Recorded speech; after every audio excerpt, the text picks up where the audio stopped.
Hi guys! Welcome to my channel. Kung nandito ka para sa travel tips, itinerary, budget breakdown para sa travel destinations mo, tamang-tama ka ng pinuntahan. Kaya don't forget to click subscribe button for more travel videos. And for today's video, narito ang mga dapat mong malaman bago ka umakyat ng Mount Balagbag. Ano pang hinihintay mo? Tama na dada! Let's go! Ang Mount Balagbag ay located sa probinsya ng Rodriguez Rizal na may taas na 777 meter above sea level. Ang difficulty nito ay 3/9 ayon sa mga vlog articles.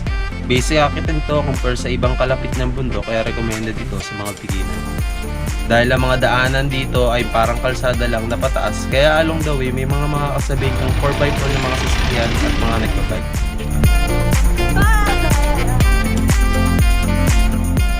Ngayon, paano naman pumunta ng Mount Balagbag? Simple lang, pumunta ka lang ng EDSA. In our case, sa Shaw Boulevard Crossing kami nakita-kita ng 3:30 AM. Then sumakay sa bus na papuntang Tungko.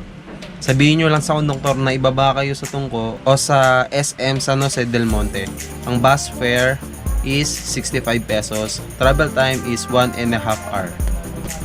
Nakadating kami sa Tungko ng around 5 AM. Then, from there, lakad lang kayo papuntang palengke na may BDO at nandun ang terminal ng jeep papuntang Barangay Licao-Licao. Jeep fare is 29 pesos. Travel time is 30 minutes.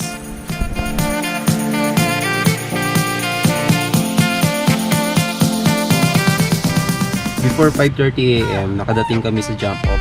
Merong office doon na kailangan mag-register at mag-donate. Donation lang guys, any amount will do for your whole group. They also have sari-sari store. Pwede kayo mag-breakfast muna before kayo mag-start umakyat.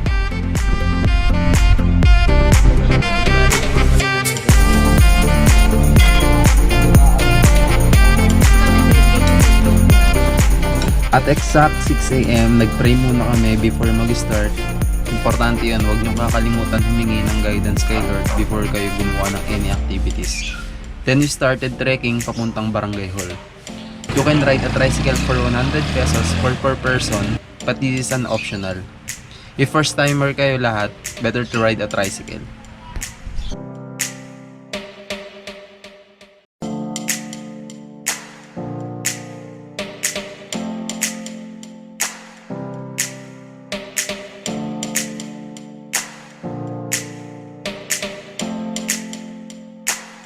Yo, so what's up? Charot lang.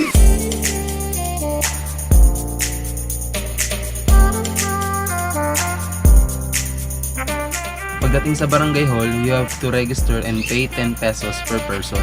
If kukuha kayo ng tour guide, 500 pesos per group, but this is not mandatory. If one of your group knows the path, pwede na yon. Wala naman kasi maliligaw kasi straight lang dadaanan. But if first timer lahat, better should get one. Then you can start.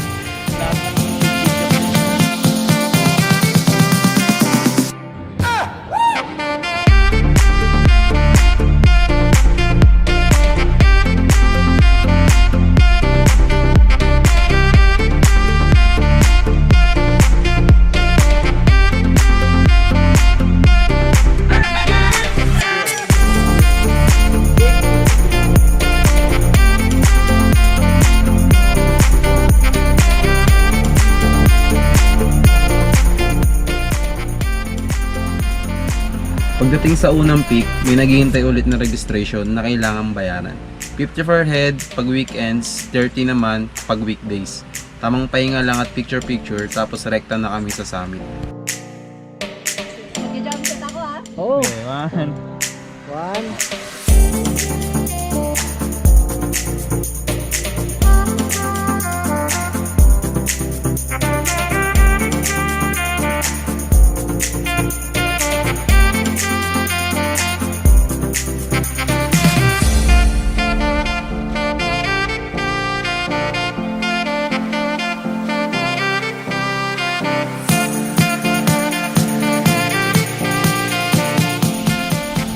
Matapos ang 2 oras, naabot na namin ang summit ng Mount Balagbag.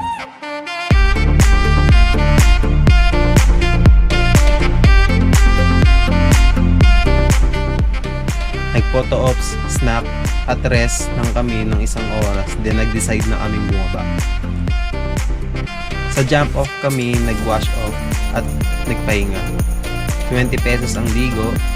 At dahil napagod ang ilan naming mga kasama, may mga nakatulog and it's time for a prank.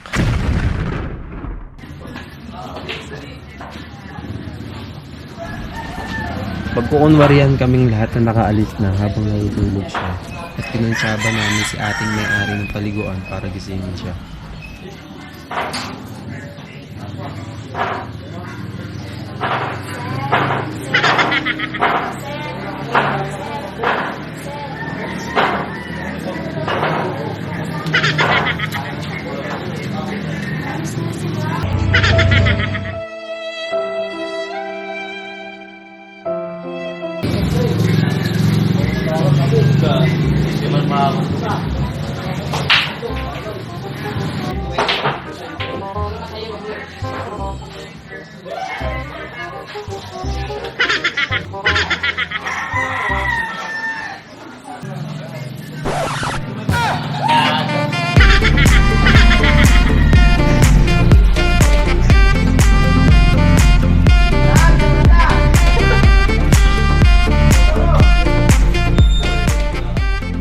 Alright, uwian na. Same way lang pa uwi, but take note, last trip ng jeep from Licao-Licao to Tungko is 5 PM. Sana nakatulong itong video na to for your upcoming adventure to Mount Balagbag.